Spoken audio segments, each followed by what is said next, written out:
Right. We can start recording already. Okay. So, let me look. Oh, here, participants are starting to pop in, All right. I think. Yep. Hello. Oh, there's your supervisor. Is Amanda your supervisor? She's our operations Okay, manager. she is on now, and I can click allow to talk. I'm going to click allow to talk, Okay. Amanda. You're going to be our guinea pig to make sure I can do this. I think you can talk now. Amanda, are you trying to talk? Oh, I put allow to talk, but she might have to unclick her Yeah, she might be microphone muted still. herself. She's probably trying. Oh, I hear her. She's saying, okay, I got to jump on this webinar. So I don't think she's actually at her screen yet. Oh, okay. That's funny. I couldn't hear her. So Amanda, if you can hear us, we put you allowed to talk just to test out some of our functionality here. I can hear her talking to somebody else. So Okay, she's not at her computer. that's funny. She And probably got onto it. So then she was on it before the time. oh, I hear her now. Oh, I Or hear her. someone. She's outside the hall. It must only be her because everyone else is automatically on mute. Okay. Welcome early people. We appreciate you. And I'm gonna go through the spiel here in just a couple minutes, allow more people to arrive. I don't know if I should. I was on call. Sorry. I removed it right now. Oh, okay. You still hear her, or is that Okay. you? Oh, that's you, right? Yeah, so Amanda said the mic on her laptop won't work, so she'll be able to answer any questions through the chat. Okay, sounds good. But I don't know what the other people that are on right now. I would love just to test the functionality. Catherine Kayla should be on as well. She's my Not manager. yet. Okay. I'll keep an eye out. Because I don't know how many of these people so far are doing exactly what she was, which is just putting it on and doing a few Right. things before they're paying attention. Right. So if I see someone I know, I'm gonna allow to talk and see how Okay. that works. So welcome the early ones. We still only have 3 other people besides Amanda. Okay. There might be Justin Lighthall or Ernest Outlaw. Not yet. And Okay. you might be able to click on, if you click on participants at the bottom of your screen, because you're a co-host right now, so you probably can see who's on there if you want to Oh, just I see. yeah, yeah. And as a co-host, you might even be allowed to allow people to talk. Not that you're going to be doing that in the middle of your presentation. Oh, yeah, I just see Amanda so far. Here we go. People are joining now. Hmm. Welcome everyone so far to the NAMA webinar for the Southeast chapter. What month are we in? January? 2024, I think. I know, I can't believe it's already the 19th. Oh gosh, it's crazy. Yeah, the month is over Hmm. half over. Yeah. All the lovely holidays are over for Oh now. yeah, we had a joke going like, oh, that's a January problem. Once we got to January, we're like, oh man, That's now. great. Because the following, I think I want to say I'm not working a full week until next week. Since Oh, that's nice. yeah, yeah. I took off the Friday before MLK. I have friends that come from Central Florida up Hmm. here, and we do scrapbooking. Oh, that's fun. Yeah, yeah. That's our annual tradition. Even Relaxing I time. moved here and left all my Florida friends 5 years ago. All right, we just have another minute or two. We'll let people join and then we'll get started. Hopefully it'll pop up a lot at 10 Oh, o'clock. there's Becky's on. Hi, Oh, Becky. Becky. Becky, we're going to allow you to talk to see, just to test it. Hi Oh, guys, can you hear me? Yes. yes. Excellent. Perfect. Sorry, I couldn't find the link. I had to email Erin. I was like, I swear I registered. Please send me the link. The last webinar I did, I was the speaker, I was the presenter, and I totally forgot to register. And Richard didn't send me the link. So I'm actually, as the host, able to go in and I sent myself a link. So yeah, that was one of my oops, like right before the webinar last time. It's a So learning lesson. It's it good. is, it is. right, we're coming up right at 10 o'clock. We've got 12 people so far. We might just give one more minute, even though Okay. I'm usually a proponent of being right on time for those that were good enough to come right at 10 o'clock. But I know we have over 54 people registered, so we'll just give them that. Let me make sure I don't have any emails from anyone that they're having any issues. No, I don't. Good.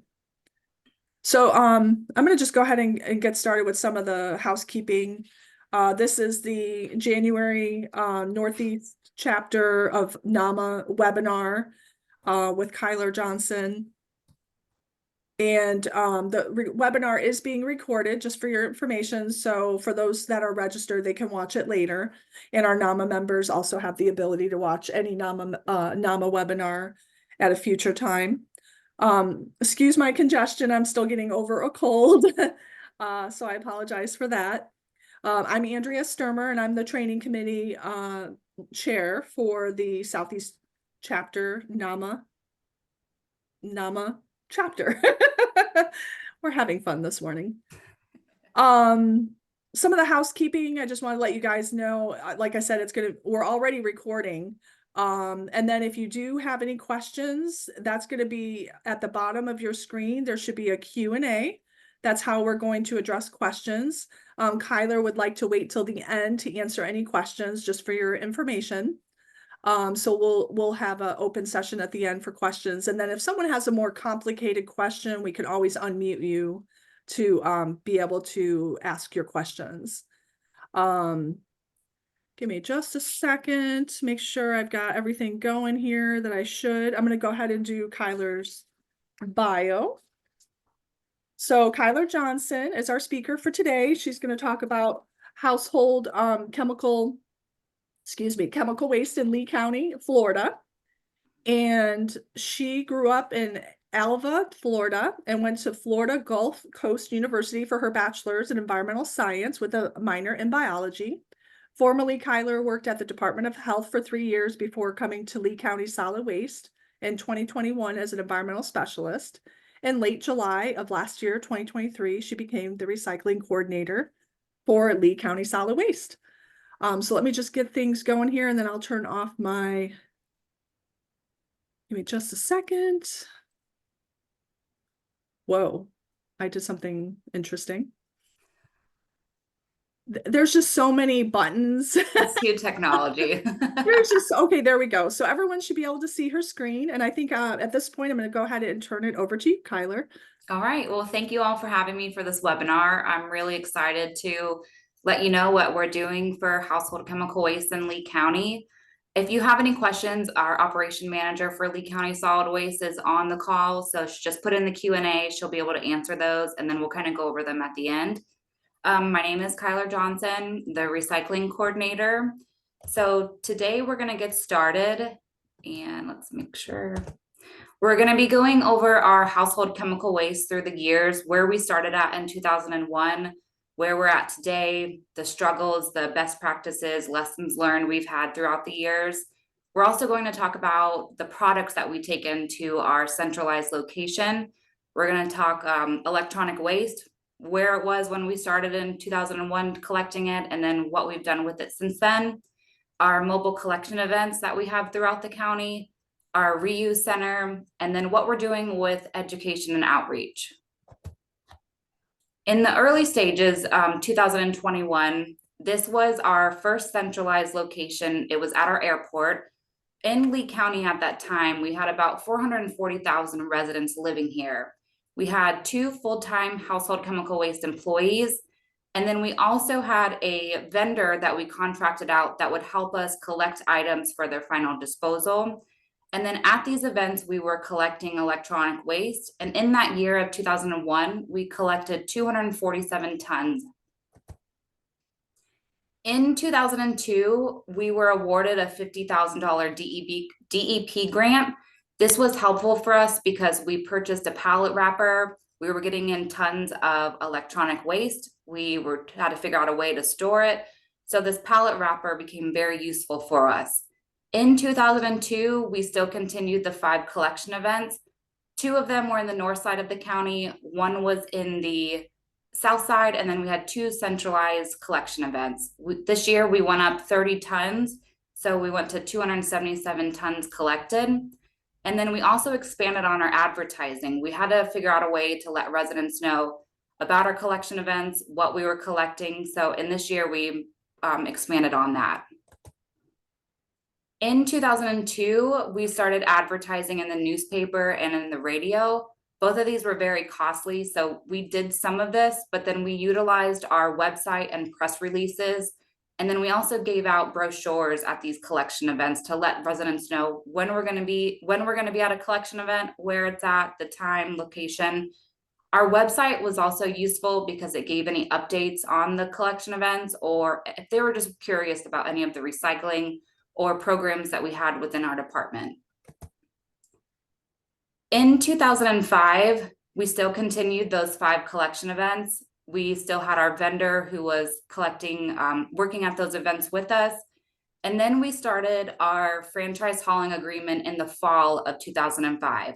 So as you see on the right-hand side of the screen, this was electronic waste at the curbside. The hauler would tag that item with that orange sticker. This would let the residents know this will be picked up. There's going to be a non-compaction vehicle that's going to come through and pick it up for them. And then it's just going to be 2 days after their collection, or within 2 days of their collection event. And then also in 2005, we had a temporary e-waste collection facility. E-waste collection for curbside, this allowed residents to put any electronic waste at their curbside unless it had a rechargeable battery. We wanted to let residents know that that rechargeable battery is a fire hazard. So we asked them to bring those items to our centralized location, which is off of Topaz Court. You can see this is our storage of our electronic waste. This is where that pallet wrapper came in very useful. We were able to stack those electronics that were brought into our facility, and then we could put them on a pallet and then store them in our warehouse. With the advancements in technology, we're no longer having those 8 pounds of lead in each monitor, so curbside collection has been reduced. In 2008, we purchased this property. It's fully operational, that opened in the spring of 2008. The first photo you can see is our drop-off center. Residents can pull up, they can go underneath the awning, they can stay in their vehicle, it will open, or their trunk will open, or if they've got a bed of the truck, our employees will pull that material out of there. And then the resident can either pick up a bag or some brochures. And then on the bottom photo, you'll see the overview of our facility. So the first building is the drop-off collection center. And then the second one is where our field staff is, where our managers are, all of the office space. That third building is going to be where we store our electronic waste, where we store our toters, and then where our reuse center is located.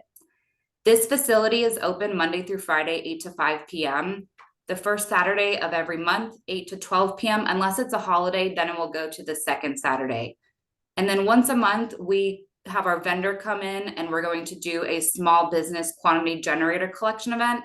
Those businesses can pay a small fee and then they'll be able to drop off that material with us. And then we also partner with Natural Resources on these collection events. So if people have some questions for them, they're there to also assist with it. In 2008, we continued having 5 full-time household chemical waste employees. We still continued with our 5 collection events throughout the county. And then our estimated population at that time was 543,000 people. And people are starting to realize that we're here, we're able to take material. So over 7,000 residents dropped off material to us at that time. These are some of the products we can take at our facility. So anything from automotive fluids, gasoline, Roundup, vegetable oil, anything household chemical waste that's generated within a resident's home, we will take that material here. And then we have wish cycling. Sometimes residents think, hey, it's got a cord on it, I got to bring it to the household chemical waste. Our employees are educating the residents that things like a mouse or a router, keyboard, those types of things can go into the trash. The only items we want are the pictures of things that we saw on the previous slide. Anything like appliances, water heater, AC units, those types of things can be left at curbside. The franchise hauler will pick that up. we're just trying to continue education for residents. What we do in Lee County, Florida is very different than even what we do in our neighboring counties. So what Charlotte County and Collier County are doing is very different. And then the northern states are also different. So trying to educate those residents on this is very helpful, because then they understand like these types of items can go to the garbage because they will be going to our waste to energy facility. In 2010, we began demanufacturing these TVs. As you can see in this TV, there's some plastic, there's some wood, speakers. This type of material can just go to the garbage, which will go to our waste to energy facility. And then we were only taking or shipping out the electronic components that were shipped to our contractor that's in Georgia. This is where that pallet wrapper came in handy. We were wrapping the e-waste. This was very useful for maximizing shipment. Every other month, we have 24 pallets that will be shipped out of our facility. And in that third building, which is our warehouse, those 24 pallets will be stored. So the average pallet is about 1,200 pounds, and we have about 24 of those. In 2013, we bumped up our number of employees. We went from 5 to 6 full-time employees. We still continued those 5 collection events. And if you look at the picture on the bottom right-hand side of your screen, you'll see the white arrow that's pointing to our location. It's very centralized for our residents in Lee County. They're able to come to us.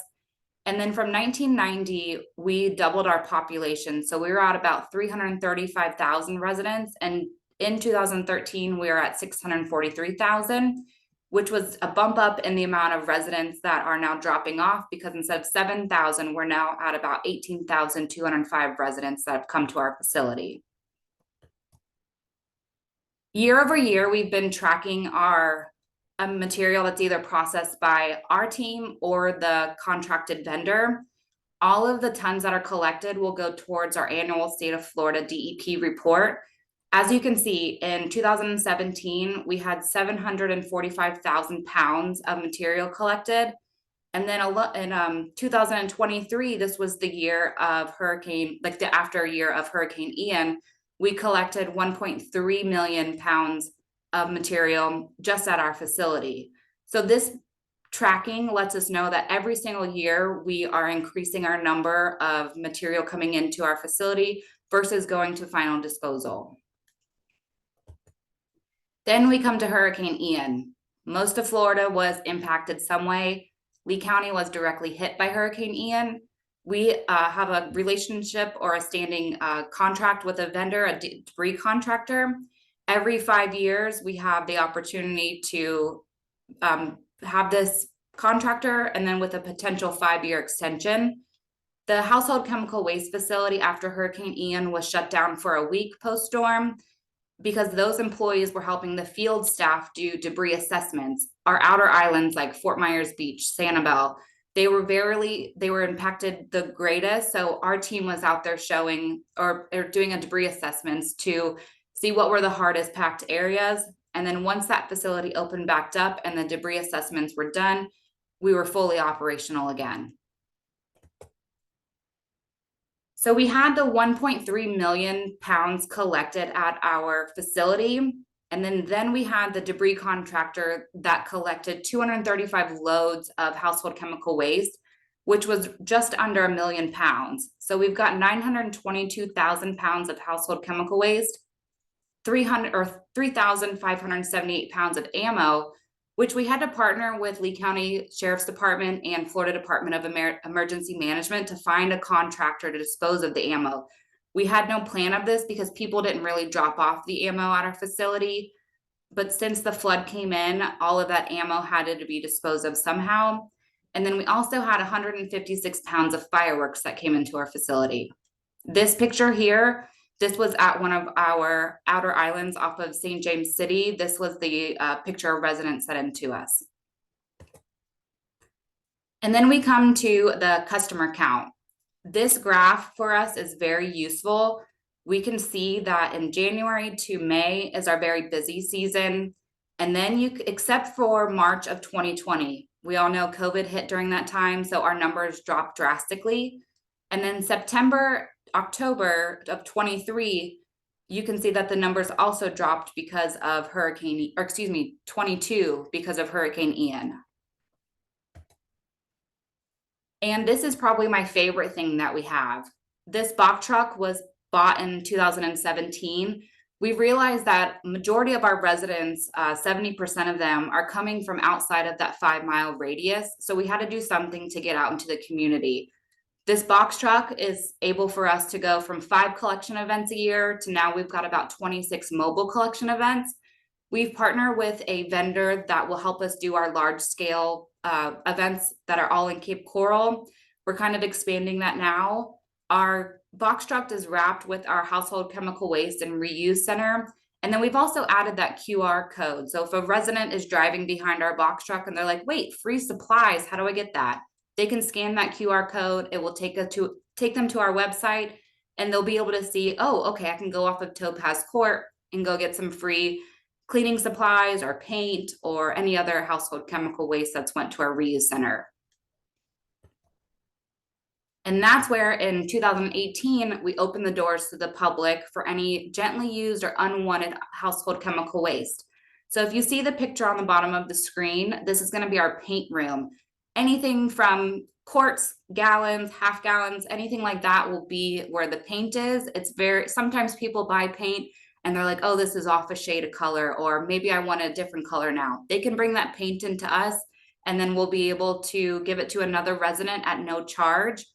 And not pictured in here is another room. It's got all of our Windex, pool chemicals, anything household cleaning supplies will be on the left side. And then if you go through another door, that will be our lawn care, Roundup, pesticides will be in that area. This facility has been serving about 22,000 residents annually, and the reuse center is saving us, the county, money by diverting these perfectly good material from disposal. And so to date, we have diverted over 7 million pounds of household chemical waste from final disposal since opening. And then we also have other diverted commodities like metals, steel, paint, aerosol cans, propane tanks that we actually donate. And then our glass and plastics are recycled at our recycling facility. We have a waste to energy facility in Lee County. So our waste is burned and then turned into electricity. And then our reuse centers, we're able to divert those items. And then commodities reintroduced to the local recycling market, we're able to make a profit off of cooking oil and lead acid batteries, antifreeze, and like motor oil or scrap metal. We have to pay to get that disposed of. And then we're trying to prevent pollution within Florida because 92% of our drinking water is groundwater. Our household chemical waste and our inspectors are educating the residents on proper disposal because we don't want them disposing of oil in their backyards or pouring solvents down storm drains or household drains.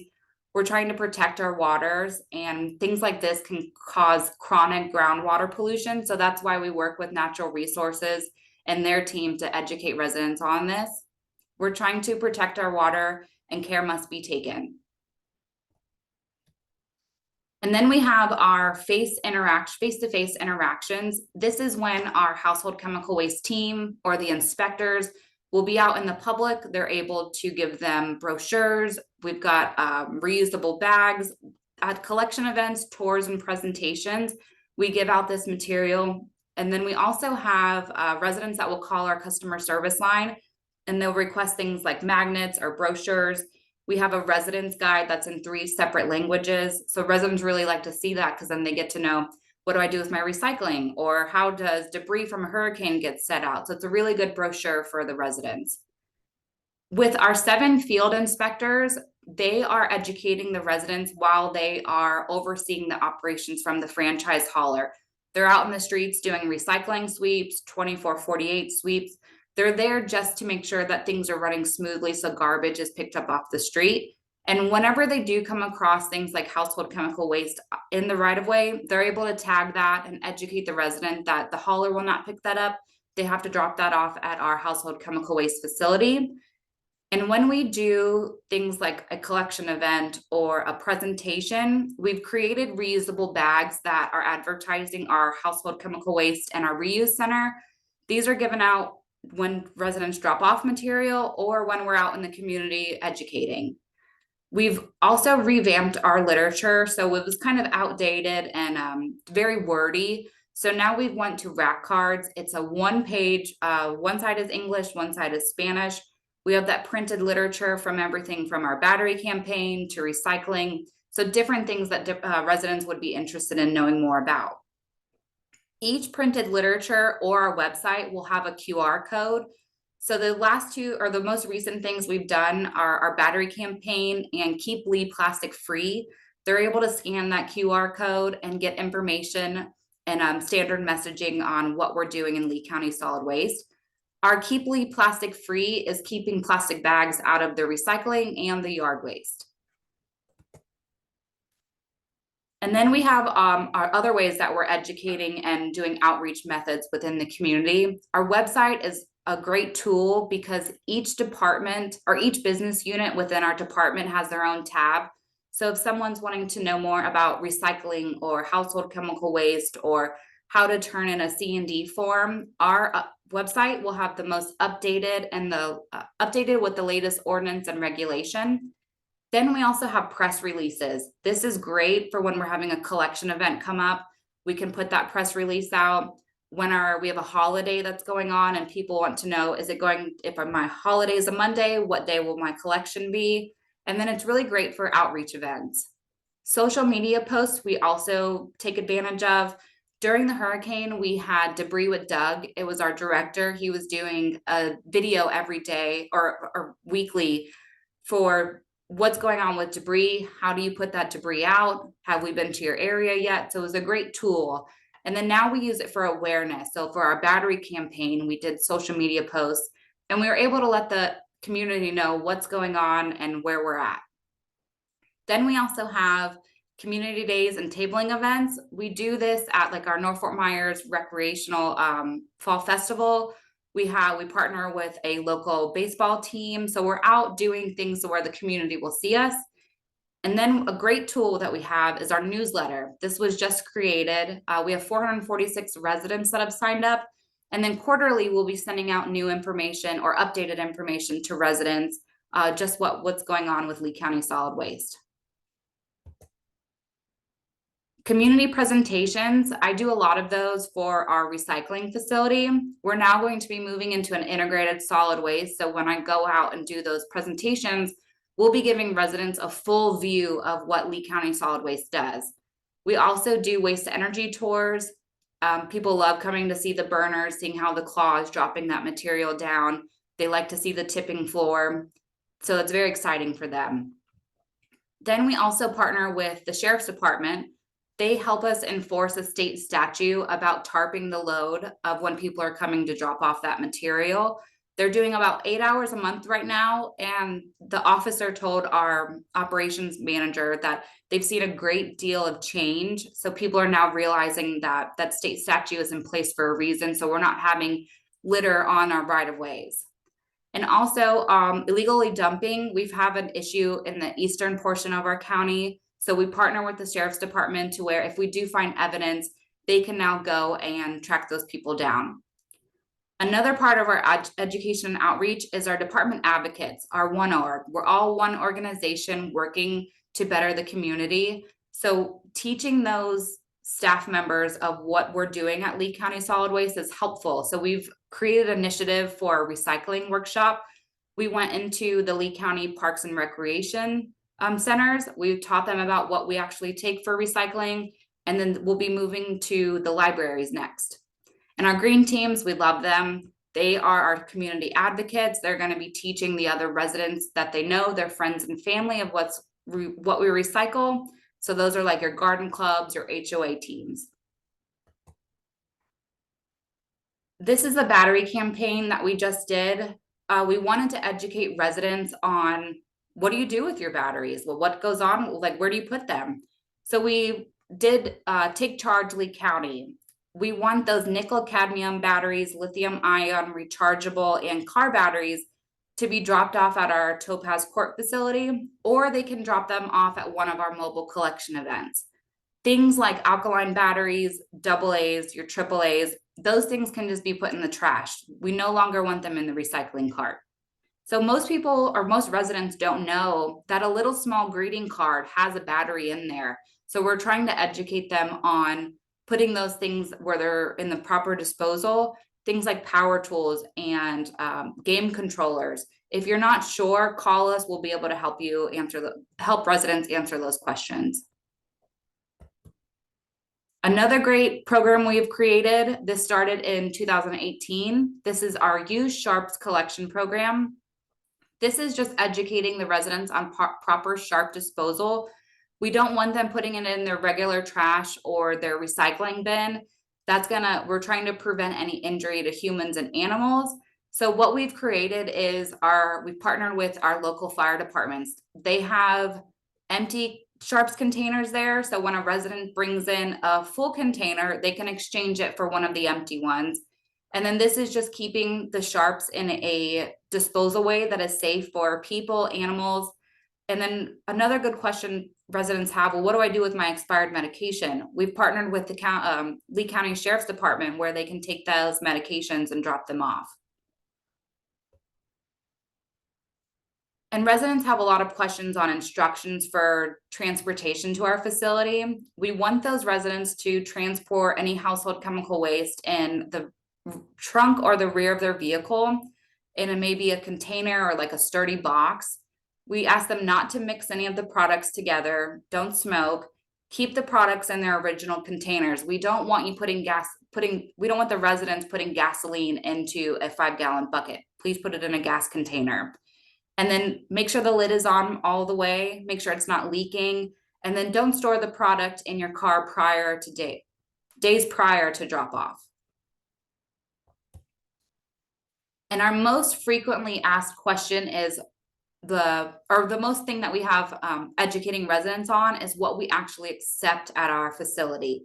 So we inform them like empty paint cans and dried paint, you can just go ahead and put that into your garbage, make sure it's bagged. Anything that's empty, like a fluid container, that just can be bagged and then put into the trash. Any small engines, equipment such as like a pressure washer, we can't take that at our facility. And as we discussed prior, anything that's like a small electronic, keyboard, routers, those things can go in the trash. In Lee County, we allow residents to bring it or to put 2 tires curbside every single week. So that franchise hauler will pick those 2 tires up on their collection service day. Any small appliances like a microwave, that can just go into the trash. Alkaline batteries, same thing, those will be in trash. And then we have a program for large bulky items. Our franchise hauler, they will tag that item and then within 2 days, they'll come back and maybe pick that item up with a claw truck if it can't fit into the bed of the garbage truck. And I wanted to leave you today with this fun picture of our antique or case. These are some of the items that we've gotten from residents that have dropped them off. Carlos wanted to say hello, so he's pictured here on the right. We've got some old telephones, old keyboards, there's old Coca-Cola bottles there. So this is a great thing to have on display when residents drop off material. They can see it, they can see kind of what things used to look like. So it's just a really cool thing to have at our facility. So I wanted to thank you very much for letting me come and do this webinar today. We definitely want to learn any best practices you may have, any lessons learned. We're definitely willing to listen to any of that. So just thank you very much. Tyler, that was a very impressive presentation on Lee County's program. There were so many things I made notes of, so many different components of the program that you guys have, like when you talked about the tires towards the end and the Sharps collection, in addition to all the chemical waste and all the impacts you had with the hurricane. So thank you for that. It was excellent. Again, I told you at the beginning, North Carolina, we're lacking in household hazardous waste programs. So it just makes me so sad we don't have this up here. But anyway, right now we don't have any open questions. So I'm going to give the participants just a little bit of time to think about if there is anything that they wanted to take advantage to ask you or Amanda and with solid waste in general. Okay, There was something else I was oh darn, there was something else I was gonna mention.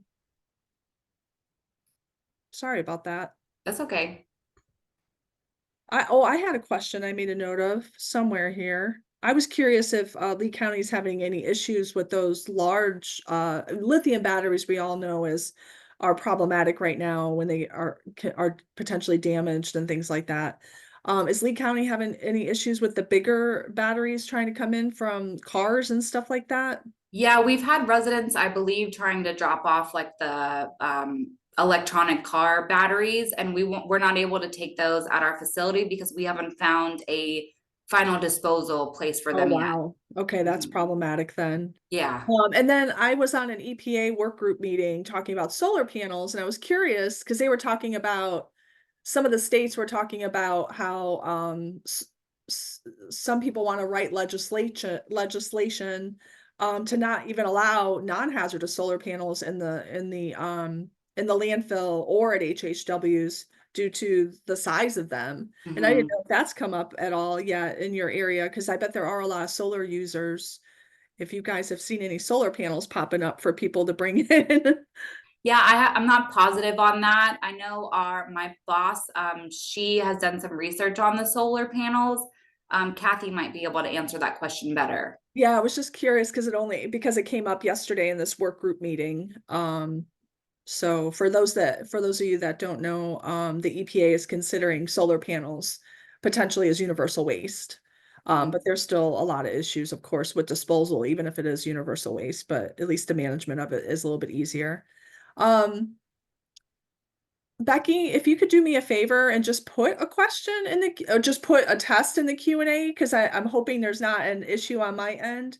There was so much information given at, okay, good. So the Q&A, if I didn't mention, is the place to put your questions. You really covered the things that you guys do very well, and I'm hoping there's a lot of HHW people that are on the call with other programs that maybe got some ideas of other components that they can add to their programs. But right now we don't have any questions. It must be because you covered it so well. I hope so. I hope people enjoyed it. Yeah. Oh, here we go. We have a question about how is the response of people recycling batteries? So how is okay, Amanda's going to answer this Great. question. Thanks, Amanda. I made her a panelist so she could answer questions. Yes, thank you. So the question again is, how is the response of people recycling batteries? And Amanda, if you want, you can unmute yourself, I believe. That's her microphone's not working on her computer. Oh, I So forgot. She did yeah. say that. Oh, it's let me give me 1 second. Um, she's trying to respond.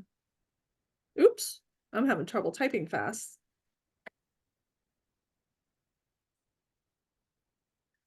I made her a panelist so she could see the questions, but it's not letting her respond. So I'm gonna have her do it through the direct message that I'm doing with her right now. Sorry, you guys, there's a lot of interesting things with Zoom and what it lets you do in a webinar and what it doesn't let you do in a webinar. So she's gonna type the answer here. And we do have a second question as well. How do you ensure that small engines with fluid are kept out of the landfill? Or I'm gonna go ahead and hold off on that second question. The first question was, how is the response of people recycling batteries? And Amanda said that they've seen a large increase in recycling of batteries, especially since they did you guys did that recent battery campaign. Mhm. When was the battery campaign again? That was just last year. We did it. We Okay. started in, I believe, August or September. So we had a lot of residents. They responded well to that. So we had Yeah. press releases go out. We sent emails. We had targeted ads. We used Facebook. We went that route. Okay, great. That's great because we know that those rechargeable batteries, especially the lithium, could cause issues. Yeah. So we have a second question about how do you ensure that small engines with fluid are kept out of the landfill or whether or not you even accept them. I know when I worked at Hillsborough County Solid Waste, we would not take engines. Mhm. Um, so I'm gonna give Amanda maybe a chance to answer that second question on whether or not small engines are allowed in the landfill. But she also added a second comment about the batteries, that they had a community event recently, and they had the highest number of residents to date to bring the batteries in for disposal. So that's Mhm. great, because we definitely do not want to see things on fire. I No, think it's just educating those residents and being able to, they're just unaware. So I think getting that word out there. exactly. Mhm. I think most of the time it's not, people want to do the right thing, they just need to Right, know what to do. So, right. and Mhm. to answer the second question about small engines with fluids, Lee County does not take engines in the landfill. And I know we did not in Hillsborough either. I'm not even, you could probably, most people probably take an engine to a auto recycler and Mhm. they would take those and give money for them. Someone was asking why you don't recycle alkaline batteries. I know some people take them just because residents maybe don't understand the difference. But do you know why you do not recycle alkaline batteries? That would be an Amanda question. I'm Okay, let's sorry. give Amanda. Amanda's got to be on her toes today. But I will answer the next question. We do take in latex paint. Oh, okay. I'm sorry. Oh, that's great, because that would probably be the number one item that you receive Mhm. there. And I saw Yeah. that you put out a ton of the good stuff for people to pick up and use themselves, which Yeah, was we do really have a great lot to of hear. paint that comes in and people can pick that up. Yeah, that's great. So yes, I think this person might be from Minnesota. I'm not 100% sure, but yes, Lee County does take latex paint, and they also put it out in their reuse program if it's in good condition. Right. Amanda, do you happen to know why they're you know, I used to work for Hillsborough County Solid Waste prior to this job in Florida, and I know we didn't recycle alkaline batteries because we would have to pay for recycling of that, and it's not anything that has hazardous components in it. Mhm. So I know that's Right. why we encouraged our residents to place those in the garbage. So it was less burden on our cost for disposal. And let's Mhm. see, Amanda is adding similar reasoning. Residents are unaware of the difference. Since we have a waste to energy, we would rather burn it and turn it into energy than to put it into improperly placed in the roll carts. Okay, Like a okay. toter. A water? So like a where you put your recycling in the wheelie carts. Ah, you don't That's want what to end up in your recycling program. You rather right. have it in the garbage where you burn it and turn it into energy. Right. So I think the person that asked about recycling alkaline is there would be a cost, and you can burn it and turn it into energy, which is less cost for you guys. Um, that I think I'm gonna give another 10 seconds or so in case anybody, oh, I think I keep forgetting to scroll. That was my fault. The last person. We have a question on propane tanks. Oh, this is a good question. Who accepts donated propane tanks in Florida? Because apparently you guys are donating your propane tanks. And what size do they take? And does anybody pick them up from your facility? And is there a cost? So that's a lot of questions. So Let's we have a vendor that we have a relationship with. We will take those propane tanks to them. deliver. Okay. Yeah. And it looks like Amanda said it's ball gas, Okay, she said it. B as in boy, Mhm. ALGAS. And they take all sizes, and there's not a cost. So that might Mhm. be a really great way to save a little bit of money in your HHW program if you have a similar company that will allow you to deliver those. I'm sure they're either refurbishing them and Mhm. refilling them or recycling them for the scrap metal. So I could see Right. why some companies may take those. Let's see if there's, oh, I think we have another one. A lot of good questions now. Excuse me, we have a couple more. Someone was just mentioning that when they were in military, their base did recycle all types of batteries, including alkaline. I don't know, Amanda, if you wanted to add any other comments about the alkaline recycling. From what I remember over 5 years ago with Hillsborough, I think there was a cost to do so. And they're not hazardous, so why add to the Mhm. $500,000 budget we already have for Right. disposal? But on the other hand, I also understand, and this is why businesses do this sometimes as well. They want to recycle all of it so that people don't get confused. Oh, here we go. Battery recycling education is fluid, so it's always changing and they're always touching on different facets of it. So I guess maybe that means there might be a possibility of that changing in the future. Yeah. But for right now, it doesn't look like they're recycling the alkaline. So, and then another comment was, be sure to check the propane tanks for a distinctive blue discoloration at the connection point, which could be the result of using to create methamphetamine. I want to do that. Oh my goodness. Let's hope that that's few and far between. Right. Maybe if you were in a more rural, well, you do have some rural, do you We have do. rural areas left over in Lee County, or are you completely? More on our eastern portion of the county there is, but it's definitely population is booming. So there's a lot more people coming to Southwest Florida.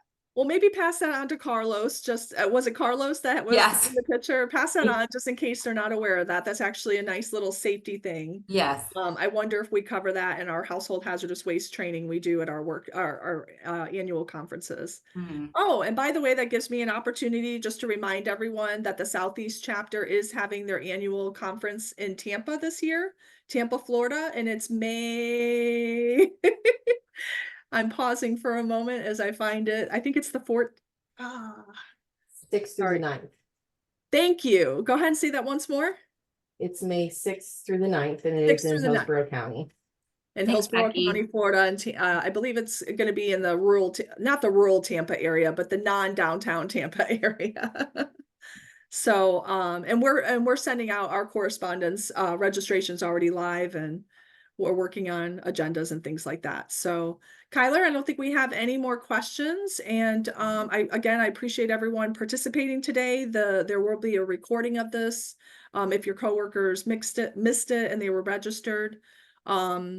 But thank you again, and have a great rest of your day. Thank you so much for having me. I appreciate it. Oh, you did wonderful. Thank Thank you. you. All right, bye everyone. I'm going to end the webinar.